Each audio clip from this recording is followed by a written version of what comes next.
and welcome to the Rugby Sevens Rollercoaster. We're here to take you on the ups, the downs, the twists, the turns, and the excitement that is Premier Rugby Sevens, the sports league taking over the US with some of the best athletes our sport had to offer. I'm Dallen, Stanford, former USA Sevens player and current World Rugby commentator. And I'm MacDowell, former Canadian Sevens player and current international coach. Together, we'll bring you the latest PR Sevens news. Welcome to your new home for Sevens Rugby.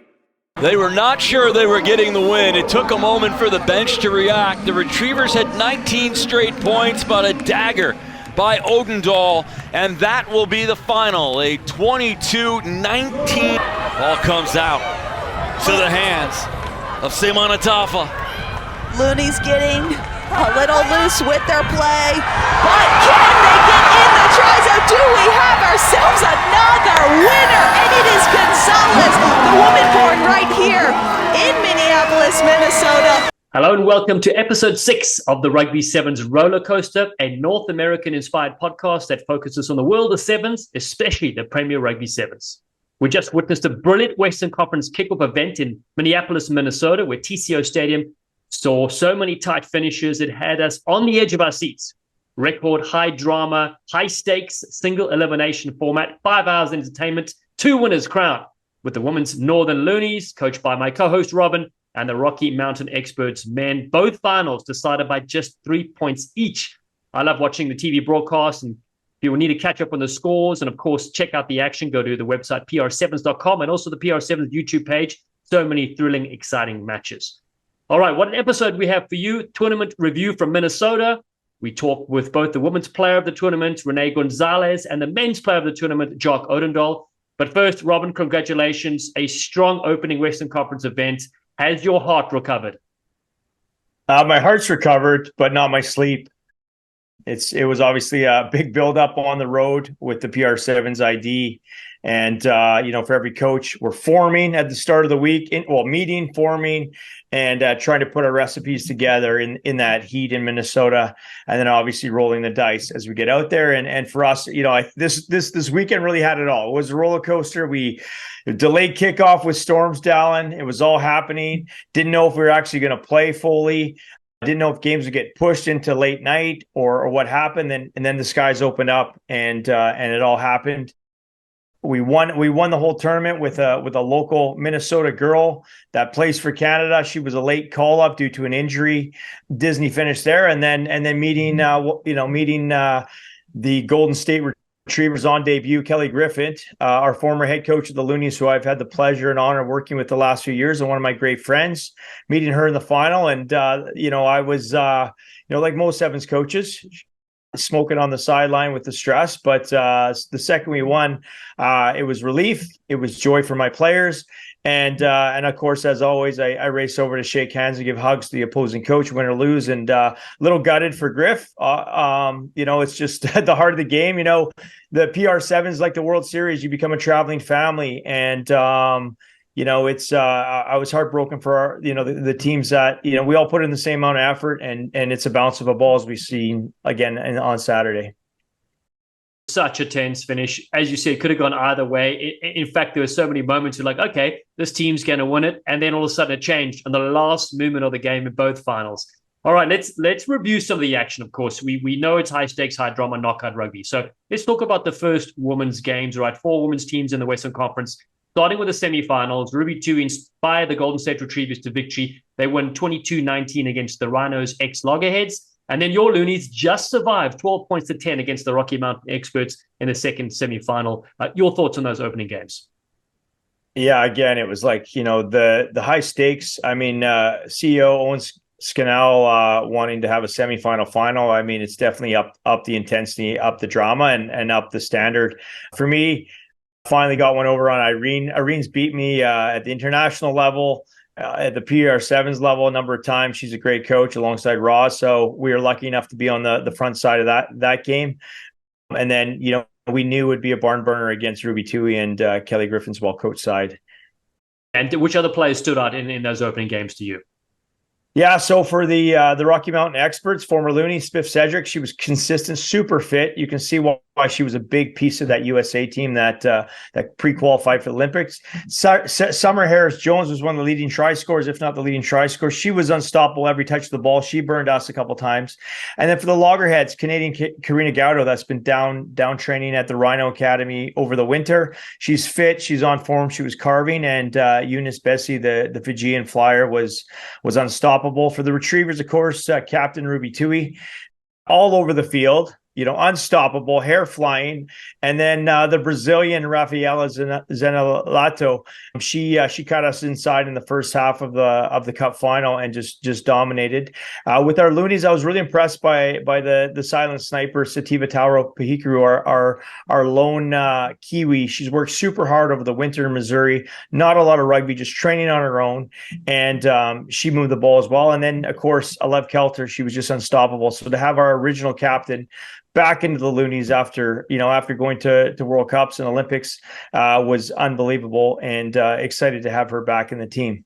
Yeah, Lev slotted in perfectly as well. And then switching across to the men's side, just one score separating their sides in the semifinals as well. The Experts beat the Rhinos ex-Logheads 26-19 and another tight finish, and the Retrievers just clipped the Loonies 12 points to 7. So your thoughts then on the men's sides that kicked it off?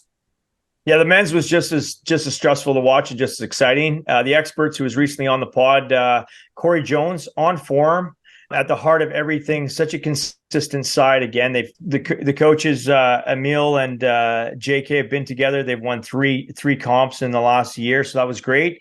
And then on the Looney side, Noah Brown, the USA up and coming playmaker, he led his team well. And the ever dangerous Isaiah Naku for the Fijian Olympic star, his first touch of the ball, he literally just jogged through the middle of the field and then put one of his boys away. Everybody's like, "Who's that?" I'm like, that's one of the best playmakers in the world.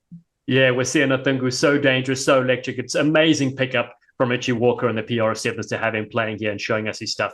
And then, Robin, the final two games in the women's finals, the third place game, the Rhinos ex-Loggerheads taking third place, a great finish against the Experts, 22 points to 17. And then your Loonies, who left it late, winning 10-7 against the Retrievers. Renee Gonzalez try at the death, spectacular finish. What an advert for the game.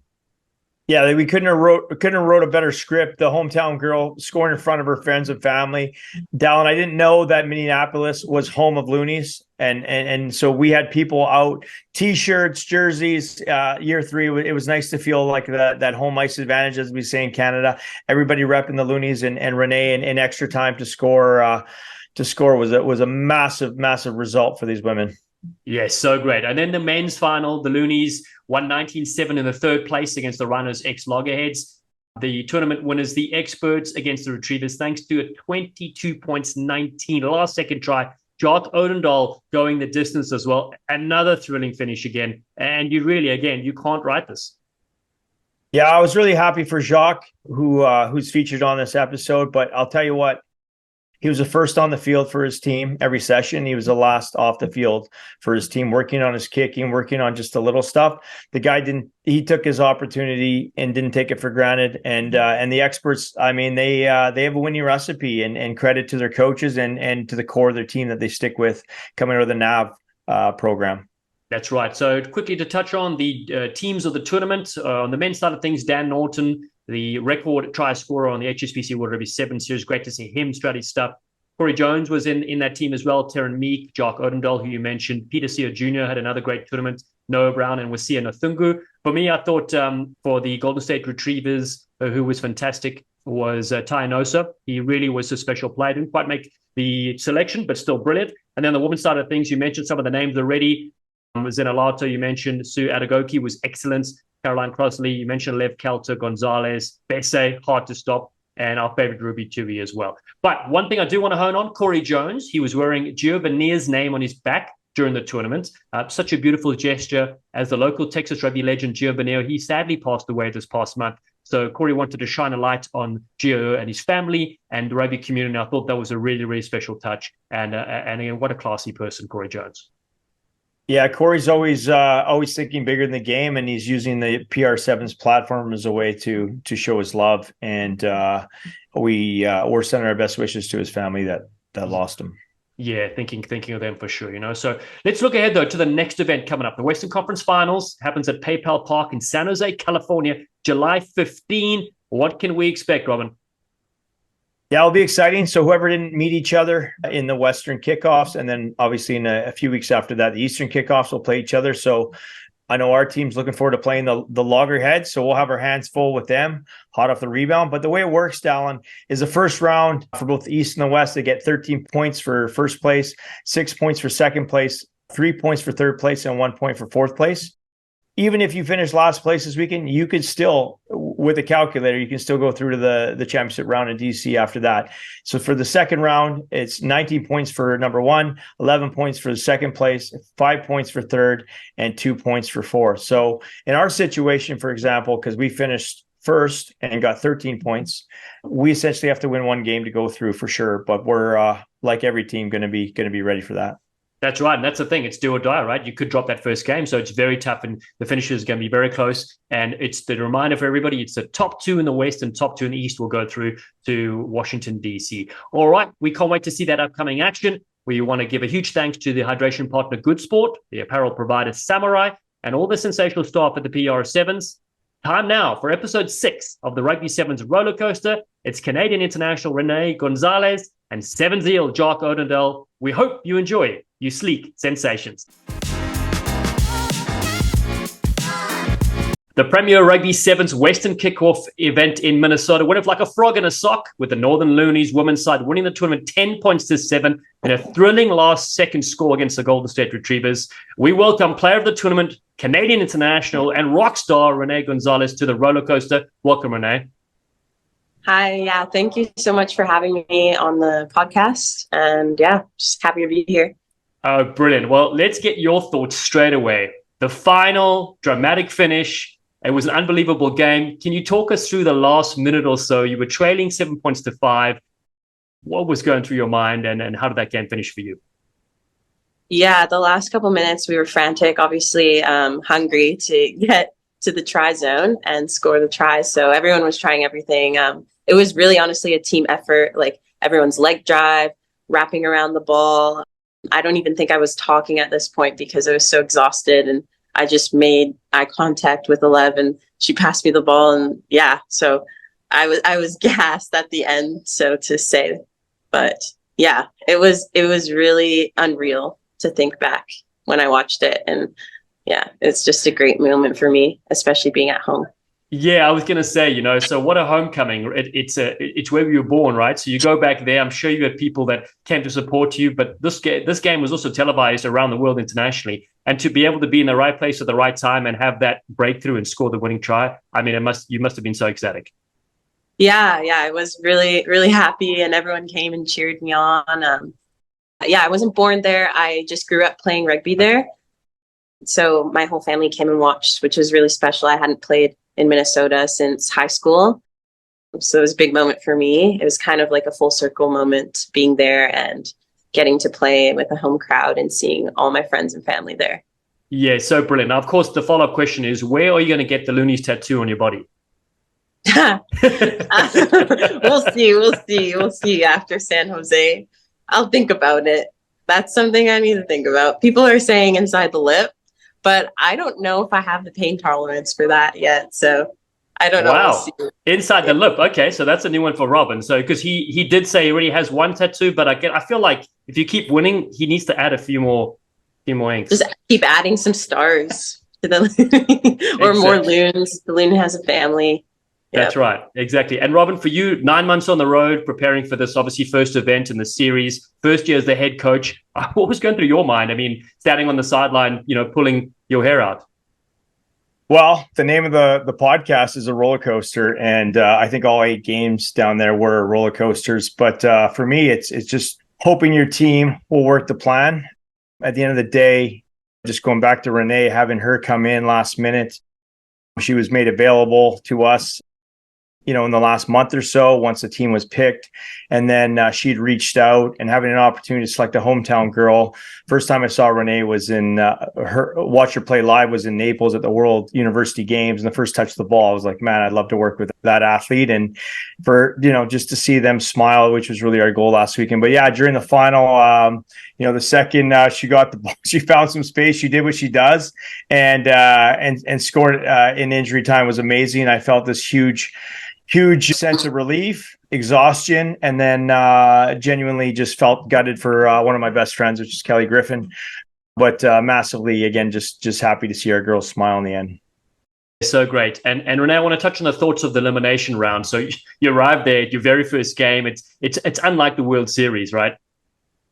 Yeah, I mean, we're put together in just a week, and everyone has the same amount of time and just like hasn't played with a lot of people. So it's just like finding the rhythm, how people play, the dynamics. Yeah, I think this is like what I live for. I love the teams like this because it's just like being adaptable and playing new rugby and being coachable. So yeah, I would like more of this for sure in rugby. So it was really fun.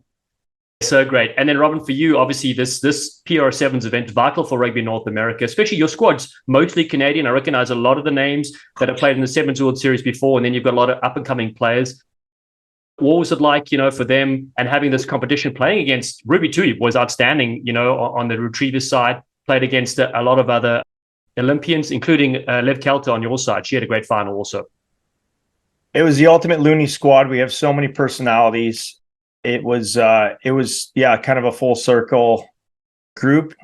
We have, like you said, obviously I talk about development every time I'm on here, but I literally get to pick my favorite players, like the ones I love watching, and obviously the ones I hoping to work with. And then it was amazing. And obviously Canadian, obviously very supportive of North American rugby and our USA players and our global players, but the other 7 programs across the Premier Sevens is heavy with Americans and internationals. And I, obviously want to give a number of Canadians a chance, both from a development standpoint and an opportunity standpoint. But to be honest, we have so much talent up here, like the youth sport, all the grassroots coaches across Canada. We are exploding with female talent. And this is just the tip of the iceberg. So these girls are real pioneers. And, they played Blitzbach women, they played Black Ferns, they played England players, obviously a number of the US players that are currently top 3 in the world, top 4 in the world. And to hammer it out, we had a couple 19-year-olds in our team that were, their eyes were about this big, but the second they got on the field, they just did their job. And so for me, it was it's been great to put it all together this past weekend in Minnesota. Yeah, it was so fun to watch. And that's the thing. It is a roller coaster ride, because at any moment in time, let's say that ball didn't fall the way and Renee, you weren't able to pick it up, the other team wins. It's high stakes. So let's talk about the high stakes. So I want to go to that very first game. There was a slight weather delay. There was lightning going on in the air at TCO Stadium. Did you have a lot of extra nerves going into it, knowing that you're playing against, the experts, and somehow if you drop that game, you're out of the tournament? What's funny is like you would think that would be the case, but my nerves were high from the start, and then as time went on, I was like, you know what, it's gonna be okay. And I was just ready to go. I was smiling, everyone was smiling. We were just ready to get on that pitch and just show them what we've been working on for the week. So it didn't really affect very much for us on our end. Yeah, and it was a close game though. I mean, the experts came back in that match, and it was, you only won by 2 points. I mean, they had some very good players also. Yeah. Like that game was also putting us to the test in our skills and execution, and being adaptable too, off of each other's lines and work rate. So yeah, both games were honestly a grind, and it was fun because all of the experience around the board, across the board, it was just great to see and have that fight. And so I'm excited for San Jose for that fight to keep building. Same, exactly. Okay, Robin, let's switch and talk about that. So the points on offer for this last tournament at the Western Conference kickoff is completely different from the points you're going to get potentially in San Jose on July 15th. So explain that a bit to our audience, and also the bit of the thinking behind the PR Sevens instilling this new point system. Yeah, well, for starters, it raises the stakes for the coaches and most importantly, the players and the franchises. So I was saying with somebody on the way home yesterday, just as far as like that's concerned, it completely changed our approach. it definitely upped the level of urgency and also affected how we selected players. Being able to pick a team that's ready to perform. Yeah, Renee might have been a little nervous, but the second she was on the field, she's been there a million times. So we got 13 points.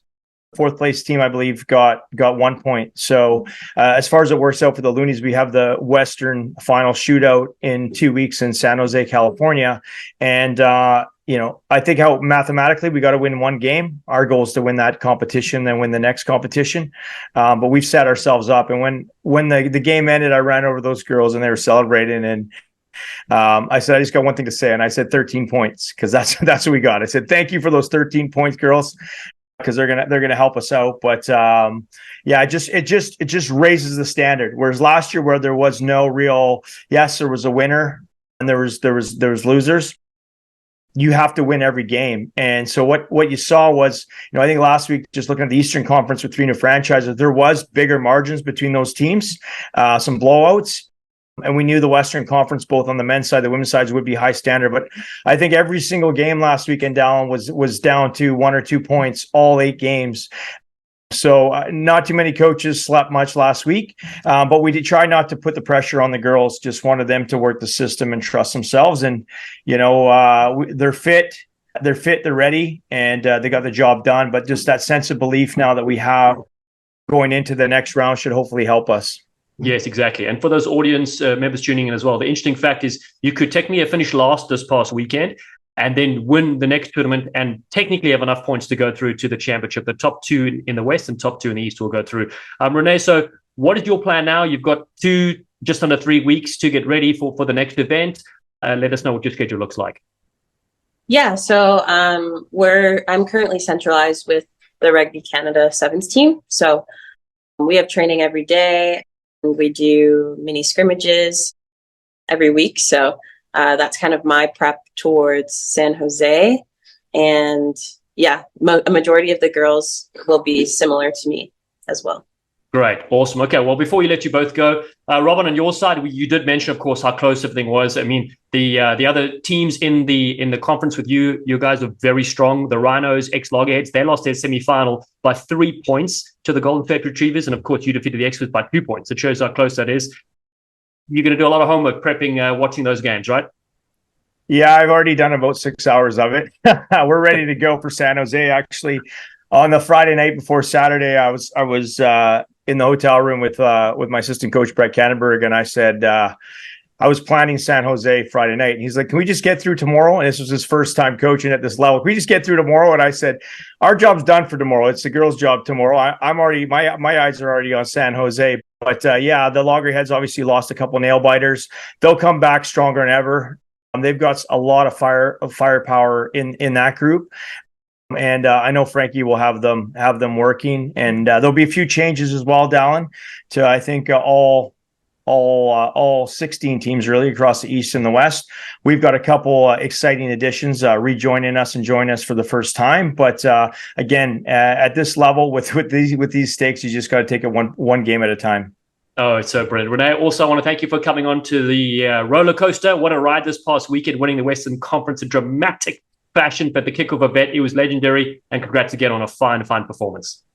Thank you for having me. Awesome. Cheers now. Cheers. The Rocky Mountain Experts won a cliffhanger of a tournament in the Premier Rugby Sevens Western's kickoff event in Minnesota, taking out the Golden State Retrievers 22-19 with an unbelievable last-second score by the high-flying, slippery sensation Jacques Odendaal. We welcome the player of the tournament to the roller coaster. Oh, thanks for that, Dallen. That's quite an introduction. Appreciate it. Oh, anytime, buddy. Well, listen, I want to say, Jeepers Creepers, that final was as tight as Robin's skinny jeans. Jock, can you take us through the highs and the lows of that game? Because it had everything. Yeah, no, it was a hectic game. I thought the Retrievers were quite good on defense. On their 7-up defense worked quite well. Yeah, we managed to score a few quite early, get in the game, and then the last few moments was it wasn't. I don't know how it happened. It was quite a flash. So it was just amazing to be a part of. That's such a thrilling game. Honestly, I thought the other team had won it as well, and then it went back the other way. Tynosa had a brilliant final, some ridiculous skills. Yeah. But you've come a long way, my friend, from the small farm in Vryheid, South Africa. Yeah, it's a long way, just representing Vryheid, eh? Well, Congratulations for me. Huge Thanks, win Rob. on Saturday. Nail biters, I think, and now I was here with Dallen in all semis and all finals, both the women's side and the men's side. Now, the Experts have been the most on-form side for the men's division, the Premier Sevens. The first year they won the inaugural. Last year they won 2. There must be something they're brewing down there at NAV. What can you tell us about working with those magic coaches, JT and Emil, and what makes this program so successful?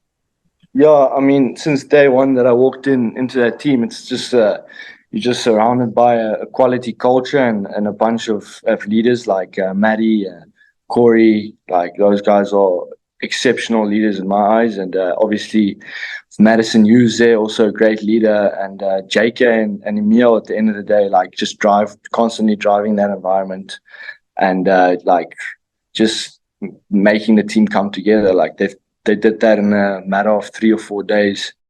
And yeah, like, I mean, the day one we landed and a lot of guys didn't know each other that well. And we gelled. It was about 3 or 4 days that we started clicking. Yeah, I want to talk about that, right? So the on-field chemistry is so vital in the game of sevens. In 15s, it gets lost a little bit because there's big squads that travel. So I know you've played with a lot of those teammates before, but what is it? What sort of activities do you do? Let our audience know, like, how do you connect, and it's not just on the field, Yeah. So just during the week, we obviously had our meals together. JK and Emil decided to organize a little team bonding for us. We went laser gun, we divided into teams and had like laser guns, like team deathmatch and that type of stuff at the Mall of America. Just like moments like that just brought us together. And just in general, like, one moment that stands out for me is when our team, like, we went to the park and literally just sat down as a team and had to, as a player individually, you had to discuss what your weaknesses and strengths are, and then how the team can help you in that sense, So just like small things like that, it's like it just brings you together and makes you comfortable, and knowing the guy next to you, what he struggles with or what he's good at, and playing off of that. So that was quite eye-opening for me. Yeah, and also very honest and vulnerable as well. So I love that how coaches come up with different ways to keep people connected, because everybody's looking for the same results at the end, but it's the team that kind of trusts each other that wins. Yeah. So that's basically what stood out for me in that sense. But just an overall, like, what JK and Emil does is they kind of let us be as players and like just give us that freedom to express ourselves in that way. They're not really like, like, you have to do it this way, you have to do it a certain way. They allow us to like, express ourselves. So that's nice. Now, there's no easy matches in the Western Conference. How was that opening semifinal against Rhino X Loggerheads? Yeah, I mean, we got a quick try, but I think we just kind of rubbed off the dust a little bit in that first try, in that first game. It was just to get the nerves out, because we've been waiting, and obviously the game got postponed a little bit, so the nerves were just a little bit extra there. Yeah, it was a good run for us as a team. We learned a lot from that game that we used in the final game, and it was fun to be in that game. And then, listen, you already mentioned Madison Hughes, the Olympian in your squad, and he was a late call, I would say, because Robert and I interviewed him on the podcast, and he wouldn't give us an answer. And so finally, he did join your team. What does he add? What sort of dimension does he bring to the table? Yeah, he came in Thursday, and what a player! He's so good at articulating like his points and what he wants to do. Like, he came in and I was like, who's this guy? Because I've heard about him. He's done a lot of things for sevens. I just started learning from him since, like, from the moment he got there. He kind of just taught me a few things, and I just started learning from him. What a man. And since moving to the U.S., you've also been doing a great deal of coaching in Atlanta. We first met last year at Life University, where you were working with the legend Colton Carriaga. How has coaching helped shape you as a player? Yeah, I must say, at first I didn't think he was going to have a big impact, but it had such a extreme impact on me as a player, like going back into playing, like just the perspective and the way you see the overall picture. It's just because as a player, you sometimes just focus on yourself and focus on what you do, but you never see the big picture. And if you understand the bigger picture, I think as a player, and it's more clear to you, then you understand where you're going, you know. And I think coaching gave that to me. And I want to touch on a couple of quick things. So how important is the PR Sevens, in the landscape of developing players and exposing them to the highest level, outside of the World Series? Yeah, I think it's an excellent platform, especially obviously having the names like Dan Norton and Madison and those guys around you. Like just being on that platform with them and learning from them. You can go to places from here. Yeah, for sure. Yeah. And was there a particular player that, like you mentioned, Dan Norton? What a legend that he's playing in PR Sevens. Yeah. There's some Fijian stars as well. Was there one name in your mind you're like, hey, this is lacquer, I'm going to go against this player head to head? Yeah, I was hoping to go against Dan Norton. We didn't get him this tournament, but they look like they have some potential as a team. So maybe we see each other in the final. But I also want to go against Branko de Pre. I know he got signed for the Logheads, so would like to go against some fellow South African. Yeah, a couple of legends for sure. Well, we want to say bye. Thank you for joining us on the roller coaster. We look forward to seeing your experts carve up in the Western Conference Finals at PayPal Park in San Jose, California, July 15th. My man, it's been a pleasure commentating you in Rugby Town Sevens, PR Sevens last year, and then, of course, watching you carve on the big screen has been really fun. Man, thanks so much, Dallen. Really appreciate it. Thanks for having me. Awesome. Lekker, my friend. Thanks for listening to the Rugby Sevens roller coaster. Visit pr7s.com to buy tickets to the 5 tournaments in 2023. Austin, Texas, June 17th. Minneapolis, Minnesota, June 24th. San Jose, California, July 15th. Pittsburgh, Pennsylvania, July 23. And the PR Sevens Championship on August 6th. Connect with us on social media PR Sevens and watch any of the previous tournaments on the Premier Rugby Sevens YouTube channel. See you next time. You sleek sensations.